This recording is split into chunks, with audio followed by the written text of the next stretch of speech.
Bonjour, bonjour, bonjour, j'espère que vous allez bien. Ici Pierrick, ou Demi-Molle pour les intimes, et bienvenue dans cet épisode de review du premier épisode de RuPaul Drag Race Season 15. Ça y est, la saison a commencé avec un super double épisode. Et aujourd'hui, on va regarder en détail le talent show et le runway qui a été présenté sur ce premier épisode. Et on notera que RuPaul en personne a bien insisté sur l'importance de ces challenges pour mieux connaître nos queens.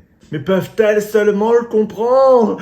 Peuvent-elles seulement le comprendre? Et pour cet épisode, Ariana Grande est notre extra special guest. De quoi rendre euphorique toutes nos queens. Enfin la moitié, car l'autre partie du cast a dû se taper Vaivicious. Mother! Mother! Comme je l'ai fait pour la saison française, je vais placer mes queens dans mon ordre de préférence, de la 16e à la première place. Il y en a beaucoup, alors on commence tout de suite avec la 16e place attribuée à Malaysia. Bon, pour le talent show, un lip sync.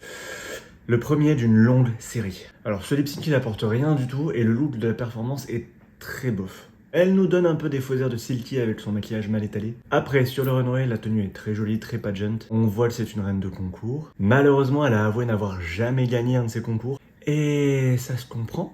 Bon, elle avait l'air super déprimée et défaitiste dans ses confessionnals. Pour moi, elle va pas faire long feu. Ça part au froid. 15e, Robin Fierce. Et en talent show, elle nous présente un lip sync. Waouh. Bon, elle prend un peu plus de place sur la scène que Malaysia, mais je me suis au moins autant fait chier. Et le runway à côté est pas très ouf. On a encore un mauvais drapé sur une de ses tenues. Le reveal est un peu loupé, enfin il sert à rien. La tenue pour moi est vraiment médiocre par rapport à ce cast. Bon, son maquillage en revanche est incroyable, mais ça la sauvera pas pour moi, ça part quand même au froid. 14e, Aura Mayuri. Aura a un peu survendu ses talents de danseuse, parce que honnêtement la prestation avait rien. Mais rien de fou. Et les looks sont toujours très plats, c'est des looks noirs, brillants, et en 3 tenues elle a déjà du mal à se renouveler. Ça s'annonce pas bon pour la suite. Heureusement que c'est un beau mec qui peut se reposer sur son physique. Froid. 13e, Salina STDs. Et en talent show, waouh, un lip sync. Oh. Avec, comme je le pensais, des goûts vestimentaires très douteux. Au moins, elle se sent quand même assez investie. Elle est capable, quand même, on l'a vu, de redescendre un peu au niveau des décibels et d'être assez drôle dans la rockroom. Ce qui l'a au moins fait remonter de 5 places dans mon classement. Sur le runway, le look est cohérent et sort un peu du lot, faut lui accorder ça. Mais je mets quand même une très grosse réserve sur son sens du goût. Froid. 12e, Luxe le Noir. Luxe, déjà, dans ce premier épisode, a à peu près tout pour être insupportable. La personnalité très vaniteuse, aucun sens de l'humour, et une jeunesse un peu conne et pleine d'arrogance comme on les aime. C'était un sarcasme. Pour son talent show, Luxe a fait un lip sync. Encore une fois, le lip sync était pas tété, il prouve rien de la queen. Et sur le runway, bon Aquaria saison 10 épisode 11. Voilà. Froid. 11e, Améthyste. C'était drôle. Pendant 15 secondes. Et le reste c'était chiant. Et c'était un lip sync. Et c'était en basket. Et sur le runway, c'est mignon, mais ça casse pas 3 pattes à un canard. Et les pattes de canard, on en a pourtant eu pendant cet épisode. Dans cet épisode, Améthyste, elle est encore très jeune et pas prête pour la compétition. Pour moi, ça part au froid. 10e, Lucey Laduca. Bon, pour une fois qu'il y en a une qui fait autre chose qu'un lip sync, c'est un peu loupé. À mon avis, l'équipe de prod a pas compris qu'elle chantait. Ils se sont dit, ah, encore un lip sync, et ils ont mis la voix en off en plus derrière. Ça a fait un rendu dégueulasse. Et bon, Lucey, je t'adore, mais t'étais un peu essoufflé et ça sonnait un peu faux malheureusement dans le micro. Heureusement, ce runway te sauve le cul. Le runway est splendide, il est inspiré du clip de Toxic de Britney Spears, qui va réveiller une petite pédale enfouie dans le cœur des plus de 25 ans qui vont regarder cette vidéo. Un look chaud mais une performance froide. 8e et 9e, Sugar and Spice. Alors, pour ce premier épisode, c'est dur de laisser passer. Même si elles veulent être jugées individuellement, dans leurs interactions, leur talent show, le runway, tout se fait écho. Sur la performance, on a littéralement la même chose, à part que Spice est dans un cercueil et Sugar dans un lit. Ah oui, car elles ont fait un lip sync. Et sur le runway, les princesses Disney ont pris vie. Les looks sont super intéressants, mais je vois pas en quoi ça nous permet de les découvrir et de les connaître un peu plus. Ce qui me donne aussi du mal à les départager, c'est le fait que sur la performance, j'ai préféré Spice, mais sur le runway, j'ai préféré Sugar. Pour nos jumelles, cette semaine, ça sera un petit show.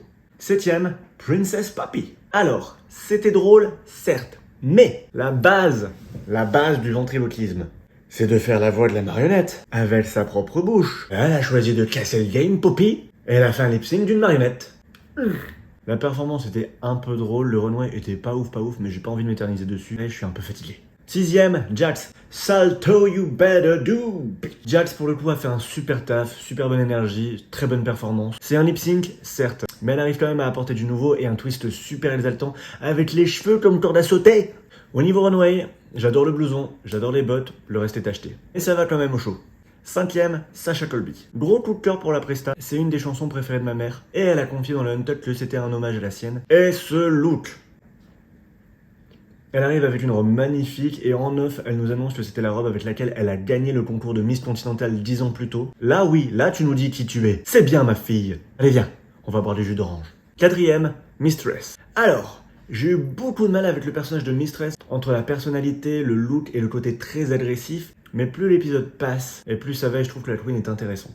Au niveau du talent, un lip sync! Waouh! Elle est encore très bien thématisée, elle a des très bonnes punchlines, elle est drôle, elle est divertissante, et la référence à la barre de chocolat m'a plié en deux. Et au niveau du look, c'est assez incroyable, j'adore. This girl is here to ride a cowboy, baby! Le look est simple, pas besoin de l'expliquer, on sait qu'elle vient du Texas.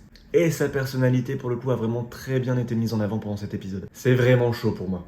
3ème, Irène Dubois. Alors j'ai trouvé la performance hilarant. J'étais mort de rire devant mon ordinateur quand j'ai regardé cet épisode. J'ai pas compris pourquoi dans l'audience ça a fait rire personne. D'habitude l'absurde ça marche avec Mamoru, entre Jimbo, entre Willowpeel. On a déjà vu des performances du même style fonctionner et même très bien fonctionner. Et là la petite étincelle ne s'est pas déclenchée. Irène Dubois pourtant a envoyé du pâté dès les premières secondes de l'épisode. C'était la première queen à rentrer et elle a posé direct un drama avec Luxe. Elle a eu énormément de temps de confessionnal, elle a eu des pics, des remarques hyper divertissantes. Elle a clairement été le premier rôle de cet épisode. Et je pensais sincèrement l'avoir évolué comme méchante de la saison. Avec en plus déjà une mini victoire en poche. Mais Mamoru en a décidé autrement. Et dans son runway, on voit très clairement que c'est la sœur de Bosco. Irène, tu étais une de mes favorites. La bise. 2ème, Marcher. Alors j'ai adoré la performance. On est sur une super perf qui met bien en avant ses talents de danse aux étoiles. C'est divertissant, c'est drôle, c'est un peu campy, ça marche. Là encore une fois, c'est un lip sync, mais pour le coup c'est aussi un lip sync qui va apporter quelque chose. C'est frais, ça fait du bien. Et sur le runway, Marcher, elle suit sa ligne éditoriale. On est sur la même idée de look pour le moment. Ça nous décrit déjà un peu la personnalité de Marcher, mais c'est encore un peu fade. J'espère l'avoir dans des looks un peu différents plus tard. Marcia, moi je t'écoute et tu es chaude pour moi. En première position, qui d'autre que Anitra. En un épisode, elle a déjà cassé le game. J'ai presque pas envie de voir la saison, de poser directement la couronne sur Anitra, c'est la queen est drôle, elle est sympa, elle coud ses tenues elle-même. Elle a fait un lip sync, certes, mais elle casse des putains de planches avec ses bras. Elle a super bien mis en avant son background de ceinture noire de taekwondo. Et vraiment, pour le coup, c'était un plaisir de la regarder. Et après une performance pareille, elle aurait pu défiler dans un putain de sac poubelle qu'elle aurait quand même gagné. J'avais dit un peu dans l'épisode précédent, c'est une queen où à mon avis, il y a un gros potentiel. Et là, déjà, le potentiel, il a explosé. Cette queen, je veux la voir en finale. Y a pas moyen. Et voilà pour mon top 16 du premier épisode de la saison 15 de RuPaul Drag Race. Dans le bottom 2, on a retrouvé Amethyst et Irène Dubois. Et malheureusement, Irène s'en est allée. Qu'avez-vous pensé de ce double épisode? Dites-le moi en commentaire, est-ce que c'était trop long, est-ce que c'était bien, est-ce que vous avez apprécié? Moi je vous retrouve la semaine prochaine pour l'épisode 2 et petit prono, petit pari, j'aimerais bien, je pense, revoir Irène Dubois et je pense qu'il y a moyen qu'elle se fasse réintégrer dans la saison. C'est pas un spoil, c'est un avis personnel. Je pense que, étant donné ce qu'elle a déjà montré sur un premier épisode, ça m'étonnerait pas qu'ils viennent la ramener un peu plus tard. Inch'Allah. En attendant le prochain épisode de review, passez une bonne semaine, une bonne chance et ne merdez pas.